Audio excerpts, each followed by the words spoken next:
Hey guys, welcome back to Flutter Tutor for Beginners. This is a part 8 of the series and today we are going to learn about rows and column. If we want to store multiple widgets, we can use column. The column is used to store multiple widgets in top to bottom manner.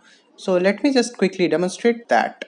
I will replace this whole center with column. Okay. And in column, instead of child, we will pass children. And children is used to store multiple or list of widgets, so we will use this array or the list notation. Now we can add what do we want over here? Okay, we want a container. Okay, I should have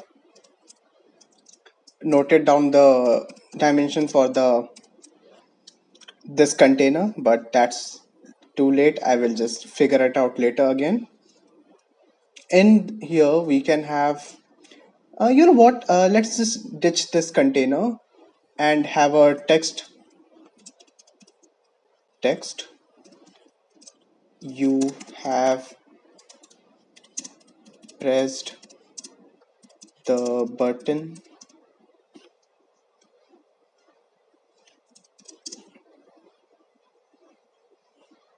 Okay, and okay, excuse me for that. Yeah, again text, and we can have okay, I forgot the name. Okay, counter dot to string,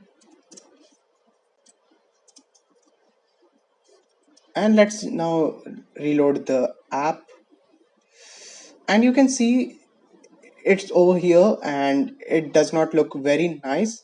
So in the column we can also have some more parameters like cross axis alignment. In cross axis alignment we can align it to the center. So cross axis alignment will be this one from left to right. This alignment will be cross axis alignment for the column, and the main axis alignment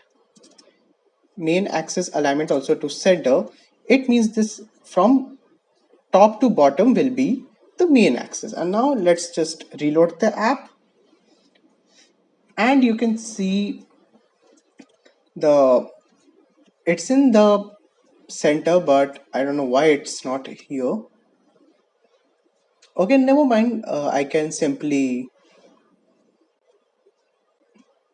do this. Normally it works. I don't know why it's not working this time.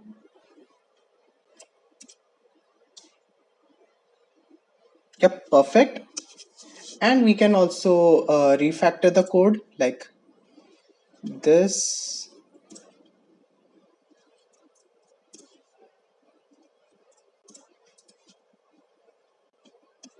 And we can style text. Okay, there's no style. Text style. Font size. I just want the font size to be I guess it is 14 by default, so let's try 18. And yeah, it's kind of weird. Okay, I guess I guessed why it's weird. And you know what, let me just quickly copy paste this and counter dot to string, and the font size, let me give it 24, and let's reload the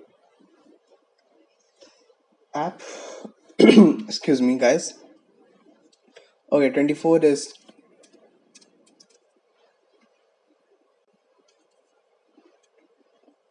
and as you can see it is working. Now let us move on to the row. Okay, I will get rid of this, or I will just simply wrap this floating action button with the row. So as you can see, row is just like column. The column is just from top to bottom and row is for left to right. And let me just quickly copy paste this floating action button again.